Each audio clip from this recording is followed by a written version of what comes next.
Сайн байцгаана уу? Дагалал орчин судалгаа шинжилгээний төвөөс эрхлэн явуулдаг дагалал орчин подкаст эхлэхэд бэлэн болоод байна.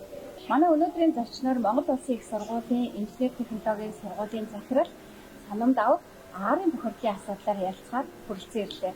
За сайн байна уу? Сайн байна уу? За нэлийн чухал асуудлаар бид нэр ярилцахаар одоо подкастаар бэлтэж байгаа. Хүрэлцэн ирсэн баярлалаа. За баярлалаа. Ер нь бол хүн болгоны сонирхтон сэдв бас мэдхгүй хүнгүү бас мэддэг хүн цөөхөн юм сэдв байна.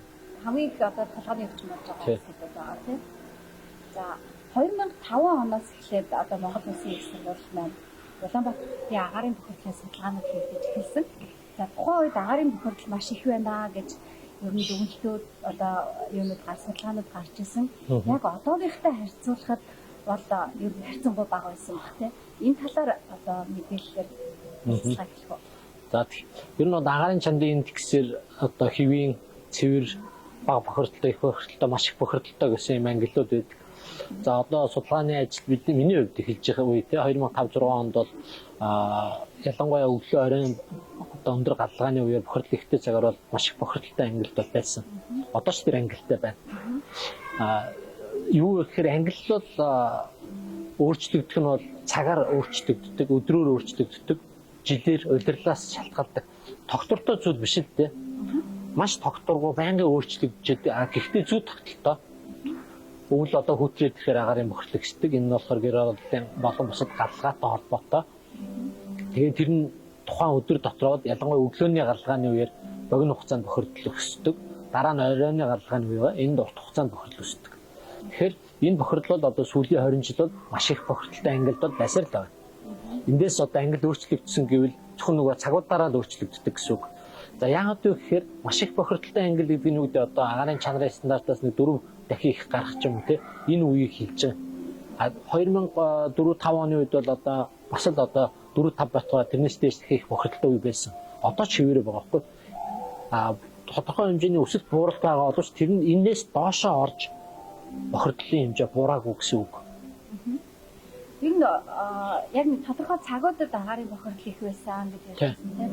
Гэтэл одоо бол ингээд ямар ч цагийн хязгааргүй нийтдээ л ингээд саарсан юм байдал анзаардаг байна л да. Цагийн хязгааргүй гэж хэлж бас болохгүй л дээ. Заавал зүй тогтол байгаа. Жишээлбэл гэр хороолт өглөө галлаа нэг 7 цаг ч юм уу гэж хэлж байгаа 6:30 гэдэг ч юм уу. Тэгээд гэр хорооллын одоо бүсэд бол өглөөний 6:30-7 цагаас за 8:30 хооронд бол бохирдол өндөр. Одоо юу гэдэг 32-ын тойрогоос хойшоо 100 айлын авцамаас хойшхийн нисгүүд бол өндөр байхад харин 8:30 минут 9 цагаас эхлээд хотын төв рүү шилжиж ирж байгаа байхгүй юу? Утаа маань. Харин өглөөний галлаа бол ихэнх айлууд галаад үлчээд гараа яваад өгдөг. За цөөн айлууд бол өдөржин одоо гэртээ байдаг. Тэгэхээр галгааны эрчим буурангууд тэр бохирдсан агаар бол хотын төв рүү айжмаар шилжээд за улмаар одоо салхитай бол баруун тишээ салхигүй бол одоо салхитай бол зүүн тишээ салхигүй бол баруун тишээ айжмаар шилжиж нисхянмаар дамжаа гарч байгаа. Энэ хооронд бол хотын төвийг дайран өнгөрч. Тэгэхээр цагаас хамгаалаад хотын төв өөр хотын зах зээл өөр байна. За орой болохоор дахиад галгайг л энэ зарчим байна. Гэхдээ оройны галгууд илүү урт хугацаанд үргэлжилдэг. Хүмүүс гэртээ илүү олон цагаар байдаг учраас эхэлж нэг галлаа унтахтаа дахиж нэг галдаг ч юм уу те арай олон цагаар үргэлждэг. Тэгээд шөнийн одоо юу гэдэг 2-3 цаг гэд бохирдол буурдаг. Тэгээ буцаад өглөөний 7 цагт эхэлдэг. Ерөөсөө ийм зүйл тогтол байгаа. Түүнээс биш яг тасралтгүй үргэлжиж байгааг бол бас арай өрөөсөл байна. Ер нь 2019 оноос эхлээд шахмал төрш хэрэглэж эхэлсэн. Энтэй холбоотой маш их одоо хүмүүс угаарцж байгаа асуудлууд гарч байна. Дээрэс нь одоо энэ өндөр их гарч байна тийм. Утаа гарахгүй хэрнээ угаарцж байгаа юм асуудал их гараад байна л да. Яг энэ дээр нөгөө нэг одоо сургуулийн судалгааны үр дүнгууд хэрэг өөрчлөлттэй гарч байгаа. Бид нар өмнө нүүрс төлжсэн, түүхийн нүүрс төлжсэн. Одоо нүүрсээ угаагаад төлж байна. Ер нь бол ялгаагүй шахуу. Талах идж байгаа дараа нь боорцоо гэдэг чинь юм ялгаагүй гурлаар л хийсэн. Тэгэхээр тэр гарсан бүтээгт зүйл нь бол өөр байх. Ерөөсөө өнцөхгүй байхгүй их үүсвэр нийжлэвч. Яагаад ингэж асууад байна гэхээр сүүл нөгөө олон улсын байгууллагууд нэг хийсэн судалгаанууд байсан. Тэн дээр бас юм мэдээлэл явж ирсэн. Ер нь яг энэ шахмал төлш буюу медлингээр хийдэг энэ бүтээгдэхүүнийг одоо барьцаалуулагчтай хадгалаад ингээ хийхээсээ илүү коксжуулсан одоо түүхийн үсэг гэх юм бол одоо ингэж олон хүн угаардах энэ эрсдэл үүсэх нь удааны асуудал ч гэсэн арай бага байх байсан гэдэг юм судалгаанууд явуулчихсан. Тэр нөгөө их сургуулийн судалгаан дээр бас юм анзаарэгдсэн болов уу гэдэг юм таамаглаж байгаа. Тэгээ ер нь одоо яг кокс гэдэг ч юм уу бид нар түлж бодно. Коксч одоо хэрэгэлдэг юмнууд байгаа л да. Тэрнийг одоо илүү тэгэхээр бидний одоо хэрэгжилж байгаа цуух тэрнийг одоо чадах уу? Кокс бол илүү өндөр хувьд чаддаг тийм. Тэгтэл чи нөгөө жирийн төмөр зуухнууд ч юм бол хэсэг хугацаанд явж байгаа л нөгөөт нь сэмрээл хаях гэдэг ийм одоо солих цуухаа солих шаардлагатай. Тэгээд цуухаа солино гэвэл одоо ямар шүүмжил давж байгаа мэдж байгаа тийм. Тэгэхээр бид нар ер нь энэ түлшний юугаа бүрэн өөрчлөх хэрэгтэй. Баг зэргийн мэдээж энэ хооронд бол хэмнэлт байгаа. Мэдээж энэ цаанууд маш их судалгаа явж ийж бууралт байгаа гэдгийг тогтоож ижиж сольж байгаа шүү дээ. Түүнээс зүгээр нэг сонирхсан байдлаар солиод байгаагүй. Гэхдээ энэ байж байгаа баг зэргийн бууралт нь өнөөдөр байгаа маш их хэмжээний бохирдолтой агаарыг мэдгэдэггүйч бууруулж чадахгүй байгаа гэсэн үг байхгүй. Тэгэхээр бид нар ер нь бол энэ галгааныхаа зарчмыг өөрчлөх, бүр цаашлаад одоо сэргийтгэх ч юм уу ч гэдэг ч юм уу, эсвэл цахилгаан халаад гэдэг ч юм уу тийм бүр дэд бүтцээ шийдэх ч юм уу ийм юм руу орохгүй бол өнөөдөр нэг ийм жижиг хэмжээний өөрчлөлт авчрах зүйлс бол бохирдлыг маань тэр мэдгэдэггүйч өөрчилж чадахгүй байгаа учраас иргэд бохимдаад байна шүү дээ. Өөрчлөлт орсон уу бол орсон. Яг тоон хэмжээ хацуулаад хийж байгаа судлаачдын хувьд бол өөрчлөлт байгаа шүү дээ. 100 солирчсон тодорхой хэмжээний өөрчлөлт авчирна. Гэхдээ тэр нь маш бага. 100% бохирдчод байгаад бид нар 2-3% өөрчлөлт ярихад энэ бол нөлөөлөхгүй гэсэн үг шүү дээ. Тэгэхээр энэ дээр маш сайн анхаарах хэрэгтэй болоод. Зуухны үед бол бас нэлээд олон зүйлс өөрчлөлт өгч ажилласан. Тий. Ер нь бол зуух бол тодорхой одоо юу гэдэг машины бид нар нөгөө нүүрсийн яндан мандан гэдээ бас ярьж шүү дээ тий. Машины утааг тодорхой хэмжээгээр шүүддэг. Гэхдээ огт утаагүй болгож чадахгүй шүү дээ. Гэхдээ нөлөөтэй дэлхийд дахинд энийг хүлээн зөвшөөр хэрэгжилж байна. Яг энэ шиг зуух тэр юу ч юм уу тий мэдээж нөлөөд энийг дахиад тэр дулааны энэ тэр хүмүүсээ судлаад гаргаад энийг бол хэрэгжүүлж. Гэхдээ мэдгэдэггүйч өндөр хувьтайгаар бууруулж чадах. Одоо юм боломжгүй учраас агаарын бохирдол ажил хийгээд байгаа энэ үр дүн харагдахгүй байх энэ үндэс болж байгаа болов гэж бодож байна. Анх нөгөө шахмал түлшийг яг ашиглаж хэлсэн тэр үед бол та баг гарахгүй байгаа гэсэн. Гарсан ч гэсэн ямар ч баг хэмжээтэй гэхлээр одоо таатай юм сааралтай үзэгтэй хөлтэй. Тэгээд байгаль орчин уур амьсгалтай үйлчлэх юм одоо нийслэлтэй хамтраад тавлага түлш компани юу хийсэн байлаа. Шалгалт хийсэн байлаа. Тэн дээр бас нэлээд зөрчлүүд илэрсэн. Тэгээд энэ зөрчил нь бол бас нэг стандартын дагуу ажиллаад болоод ийм бас асуудлууд нэмэгдээд байна уу гэсэн тийм ойлголт нэмэгдэх нэлээд байх шиг байна. Тийм бах. Ер нь одоо холбогдох газар шалгаад ер нь бас телевизээр дурч зөндөө гарсан хүчний чанар өөрчлөгдсөн ч гэдэг ч юм уу ийм зүйлс байгаа бах. Энэ бол мэдээж бас нэг хүчин зүйл. Дахиад нэг хүчин зүйл нь нөгөө түлжсэн одоо юу ихний жил бол нэг 330 мянган тонн ч юм уу түлжсэн бод одоо 500 мянга болчихж штэ. Тэгэхээр чи нөгөө төлөх хэмжээ нэмэгдэ. За яагаад нэмэгдээд байгаа ингээ харахад нөгөө бидний бохирдуулагч их усрын тоо нэмэгдээд байгаа байхгүй. Тэр ороолын тоо, тэр орол дотор байгаа яндангийн тоо нэмэгд. Тэгэхээр тэрнийгээ хязгаарлаагүй тохиолдолд эн чинь нэмэгдэл байна. Хичнээн сайн юм түлхээд нөгөө их усүр чинь багасахгүй байгаад байвал нөлөө нь гарахгүй шүү дээ. Тэгэхээр хоёр талтай. Ерөөсөө бид нар тоон утгаар л авч үзсэн 100 мянган 200 мянган яндан байж 250 мянга бол бохирдлын хэмжээ нэмэгдэнэ. Тэгэхээр энэ нөгөө их усрээ багасгах арга хэмжээг бид нар авч чадахгүй байгаа шиг байна. Тэлэлтээ зогсоож чадахгүй байгаа юм. Одоо энэ уг нь бол нөгөө гарцсан нь шин суурьшлийн бүс гэдэг ч юм уу, шинээр газар олохгүй байх гэдэг ч юм уу, шин яндан гарахгүй байх талаас анхаарах хэрэгтэй. Гэтэл өнөөдөр ингээд харалтаа хот тэлж гинүү тэлж гин. Гэтэл нөгөө угаасаа яндангуй байсан богдуул руу ч юм уу тий. Одоо ярм рууч гэдэг ч юм уу шинэ хот маш ихээр тэлж гин. Богдуулын одоо туулгал дагуу тэлж гин тий. Гэтэл чи нөгөө хойшоо гэр орол байсан газар доо тэлж чадахгүй, яндангаас үлж чадахгүй байгаа учраас бохирдлын хэмжээ боохгүй байх нэг юм шиг байна. Ер нь нийтлийн агаарын бохирдлын үүсгэн нь яг юу вэ наа? За мэдээж нэг гэр хорооллоос гарч байгаа яндан байна. За энэтэй холбоотой нөгөө шахмал түвшний асуудал дахиад бас ярих. Автомашины утаа зэргийн ер нь аль нь илүүгээр хөртөлт юм бэ? Нөгөө судалгаан дээр бол хайд мэн бол яг мэрэгжлийн судалгаа хийж байгаа учраас нэлийн мэдж байгаа. Манай дээр ч гэсэн бас энэ төрлийн судалгаанууд юу нь хийгдэн. Шинжилгээний хөвтэй. За яг ингээд нөгөө нийт иргэд рүү хандаад хэлэхэд яг хэдэн хувь ийм мэдээлэл шүү гэдэг юм хэлдэг гэсэн. Ер нь бол энэ их усүрийн талаарх мэдээлэл бодиттой болгох нь хамгийн чухал. Одоо 2005-6 онд юм уу миний доктор хамгаалсан сэдв бол агаарын бохирдлын их усүр буруулах чиглэлээс. Тэр үед бол надаас өмнөх судлаачдын үед бол циркуляцтаас ихэнх хувийг гаргадаг гэсэн юм судалгаа байсан. Тэгээ нөгөө гол үйл ажиллагаа циркуляцтаас руу чиглэлчээд идэг гэсэн. Энэ бол буруу байсан гэдэг бүгд мэдж. Одоо жишээлх юм бол намар 9 сард төвжрэл ямар хэмжээнд өгдөг. 9 сарын 1-нд автомашины замын ачаал хамгийн оргилдөө өрдөг баг тийм ээ. Тэгээд агаарын бохирдол ямар байдаг. Өнөөдрөх шиг байдаггүй баг тийм. Тэгэхээр автомашины үзүүлэх нөлөө энгийн хүн ч ер нь хараад одоо нэг гэдэг ч юм уу мэдрэх боломж байж байгаа. Тэгэхээр автомашины үзүүлэх нөлөө бол 10 орчим хувь байна. Энээс өндөр гэх нь өөрөө нэг их усүрийн ялгарлаар нь тооцоод үзэх тийм боломжтой биш л дээ. За цахилгаан станцууд байгаа. Бас нэг 10 орчим хувь. За манай цахилгаан станцууд ихэнх одоо бол университийн давхаргаас дээш гараад одоо богдуулалтыг үрсэхгүй бол баруун тишээ холцоо сарндаг гэдгийг судлаачдад өмнө гаргасан. Бидний судалгаагаар ч бол гарч байгаа. За уурын цуухнууд бас их байгаа. Гэр ороолын бүсэд байгаа. Нам даралтын цуухнууд бас нэг 7-8 бараг 10% гэж байна. Тэгээ үдчихэж байгаа одоо 70 орчим хувь нь бол гэр ороолын айлуудын гарч байгаа. Гэр ороолын бүсээс гарч байгаа. Зөвхөн айлууд биш үү энэ чинь. Зөвхөн айл гал төлөхөөс гадна гэр ороолд байгаа түүц, дэлгүүр, гараж дээр хүртэл гал төлж шít. Нэг хашаанд 2-3 яндан байна. Нэг 2-3 яндан байна тий. Энэ нь өөрөө гэр ороол дотор байгаа сургууль цэцэрлэг хороо өрхийн эмдэг чинь ихэнх нь түн шугамд холбоотой. Бид нар бүгд нам даралтын цугтай юм ч юм те. Тэр гэр ороолын бүсээс гэж хэлж болох юм. За, эрдийн зүгээс яг утааны үнэр өөрчлөгдөж байна. Толгой тарихлаар өвддөг боллоо.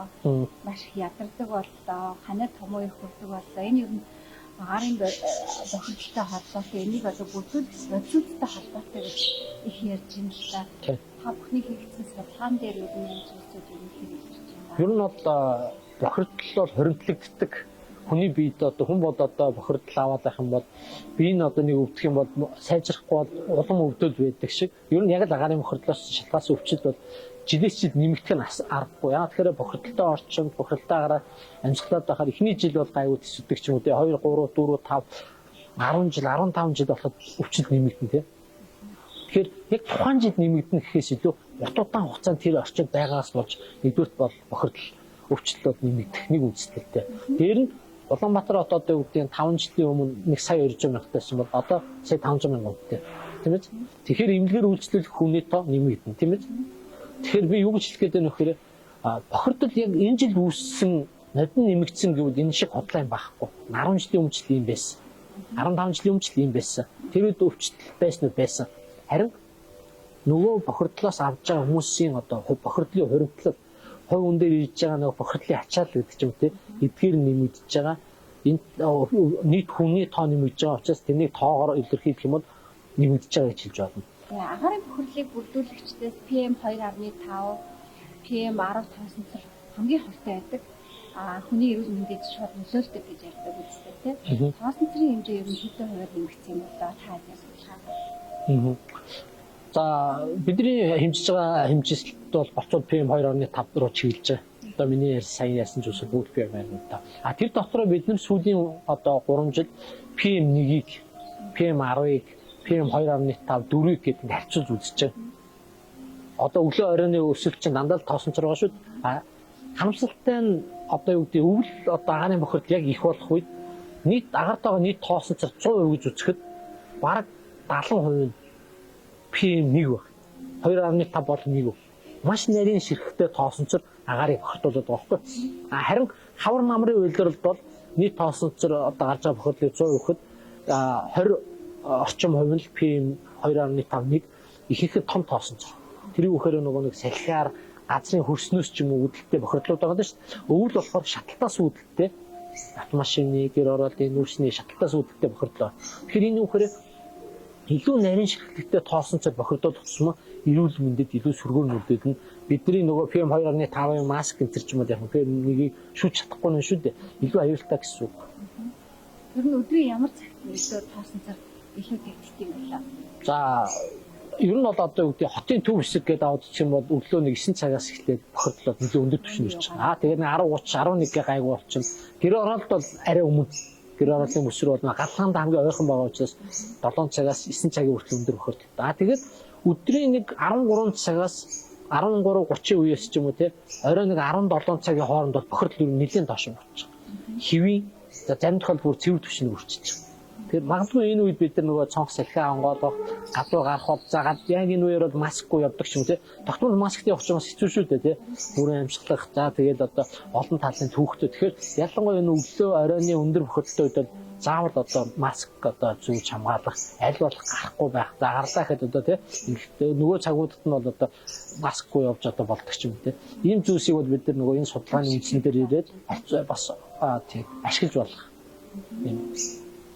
Энэ агаарын бохирдлоос үүдээд маш олон өөрчлөлтүүд одоо нэмэгдэж байна гэдэг ингээд бол ярьж байна шүү дээ. Манай яг энэ подкасттай холбоотой ийм асуултуудыг асуугаад тэгээд мэдээллүүдийг хүртэлсэн гэж байгаа.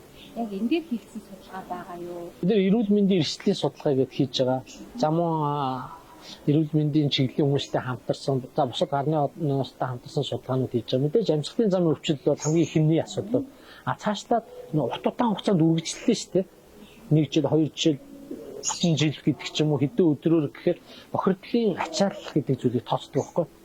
За та хэдэн жилийн өмнө өгсөн ярилцлагада агаарын бохирдлыг бууруулах биш зогсоох хэрэгтэй гэж ярьсан байсан. Яаж зогсоох вэ? Танихаар бол ямар гарц шийдлүүд вэ гэж үзэж байна? Энэ бас нэлээд хэдэн жилийн өмнөх юу вэ те. Эхлээд карантин харах. Тэр нь тэлэлттэй зогсох. Энэ ажил бол хийгдэж чадаагүй. За 1-2 удаа ийм шийдвэрүүд гарсан. Гэхдээ бодит байдлаар бол гэр ороолын тэлэлт янзын тоо буураагүй. Тэр ажлууд маш бага хийгдэж байгаа. Нөгөө тэлэлт нь өсөлтөөсөө их багадах. За нөгөөх нь болохоор түвшээ салхи. За түвш шиг бид нар нэг бас сольж үдсэн. Бууралт ажиглагдсан. За тэгээд тодорхой хугацаа. Тэгээ бусад бүх л ажлыг зэрэгцүүлэхгүй ганцхан одоо ажил түвш шинтер бол шийдвэр болж чадахгүй шүү дээ. Одоо маш олон тэр нөгөө пассив хаус гэдэг ч юм уу, сэргийгч юм уу, ашиглагтай ч юм уу, шалны алаа, цахилгаан алаа үргэлж бүгдийг зэрэгцүүлж явахгүй бол үр дүн бол бүрэн одоо гарах боломжгүй. Яг одоо энэ нөгөө агаарын бохирдолтой холбоотой зөв шийдлүүд хамгийн чухал байгаа. Энэтэй холбоотой байгаль орчин өөр амьсгалын өөрчлөлтийн яамнаас ногоон төслүүдийг бол нэлээд дэмжиж ажиллаж байгаа. Энэ бол бас нөгөө нэг тодорхой хэмжээгээр одоо агаарын бохирдлыг бууруулах одоо нэг шийдэл болж байгаа гэж үзэж байна. Тэгээд өөр бусад одоо шийдлүүдийг бол мэргэжлийн одоо хүмүүс мөнгөшөө судлаад ажлууд бол нэлээд хийгдэж байгаа. Та тэгээд яг энэ агаарын бохирдолтой холбоотой манай подкастыг үзсэн гэж байгаа хүмүүс бас юу зөвлөмж одоо санал бас хөрвүүлж болно. Ер нь бол агаарын бохирдлыг бууруулахын тулд бүх нийтээр л ажиллах хэрэгтэй. Төр засгаас бодлогын хувьд тий гарах хэрэгтэй зүйлс зөндөө байна. Одоо юу гэдэг тэр шинэ цахилгаан станцын асуудал гэдэг ч юм уу, шинэ хотын асуудал, суурьшлийн бүтцээ ингэж дийлэхгүй байх. За газар олуулалтын асуудал тий. За одоо энэ үерийн аман дээр өндөр хүчлийн доор хогоо эдлийн зэг дээр ингэ зөвшөөрлгүй бууцсан айлгтал баг гэр ороолын айлуудын 5-10% эзэлчихэж шүү дээ. 5 гаруй 6 ба 7% ч юм уу. Энийг яаж шийдэх гэдэг чинь ингээд бодхоор хийх ажлууд байна. За хувь хүмүүс гэх юм бол айлууд гэх юм бол тэр нөгөө гэрээ дудаалах гэдэг ч юм уу тий түшээ зуухаа яаж одоо түлхий гэдэг ч юм уу эсвэл одоо цахилгаан халаагуур энэ төр яах боломж юу байгаа юм. За тэгээд цахилгаан халаа руу гэхэд бид нар чинь цахилгааны их усүргэн шүү дээ. Шинэ цахилгаан станцаа одоо яах юм ингээд бүгд хоорондоо уялдчиж явахгүй бол тий цогцоор нь явахгүй бол зөвхөн нэг юм захирамжсан шийдээр бол бас явахгүй. Одоо шийдвэл юу гэдэг бусад орондоо шууд түүхийн үрс түлхийг нэг өдөр хориглол тэгэл дараа жилд байхгүй чад манай хориглолч ямар нэг юм түлхийг хориглолч 200 мянган айл юу түлх юм бэ дараа жилд юм. Яг ийм асуудал гараад байна. За тэгээд байгаль орчин сулгаа шинжилгээний төв маань 2025 онд агаарын бохирдол дээр бас байгаль орчин өөр амьсгалын өөрчлөлтийн явцаагаар хамтраад нэлээд төлөв хийнэ гэж төлөвлөж байгаа. Мэдээж нөгөө хамтарч ажилладаг Монгол Улсын их сургуулийн инженери технологийн сургуультайгаа хамтраад манай одоо хамтын ажиллагаатай бусад олон улсын хүрээлэнгүүдтэй хамтраад агаарын бохирдол дээр нэлээд томоохон ажлуудыг хийхэд төлөвлөж байгаа. Энэ ажлуудыг ч гэсэн хамтарч ажиллах одоо хүсэлтэй байгаа. Тэгээд судалгаа шинжилгээнд дээр хамтарч ажиллах шүү гэдэг тийм саналыг бас тавхан болгож байна. Ер нь мэдээллийг түгэх тий энэ чиглэлээр ялангуяа боловсрол олгох чиглэлээр бол бид нар цаашид хамтран ажиллах боломжтой гэж бодож байна. бохирдол ямар байгаа вэ? Өдөр болгон бас бохирдолтой биш үү? Ондоо өнөөдөр жишээлбэл цасаараа бохирдол байгаа. Тэгэхэд иргэд тэрнийг мэдээллийг авч чадвал үйл ажиллагаагаа төлөвлөх боломж үлдэнэ. Яг цаг агаарын мэдээшгэл байдаг. Болоосодод юм болц. Тэгэхээр энэ тал дээр бид нар цааш бас хамтран ажиллаж мэдээлэл түгээх, хүний нөөцийг чадахжуулах, нэгжилтэн бэлтгэх тал руу бас хамтран ажиллана гэж бодож байна. Тэгээд та бүхний асуудал бас амжилт хүсье. Шинэ хамт олон гарч ирээд тэр хүчтэй бас яг энэ агаарын бохирдлыг бууруулах, олон нийтэд мэдээлэл түгээх, за бууруулахыг одоо тий үйл ажиллагаа болгонд идэвхтэй ажиллана гэж та бүхэнд бас харж хүлээж байгаа. За баярлалаа сонинд онцлоо. За манай өнөөдрийн подкастыг сонирхож үзсэн та бүхэндээ баярлалаа. Дараагийн нэвтрүүлгээрээ уулзцгаая.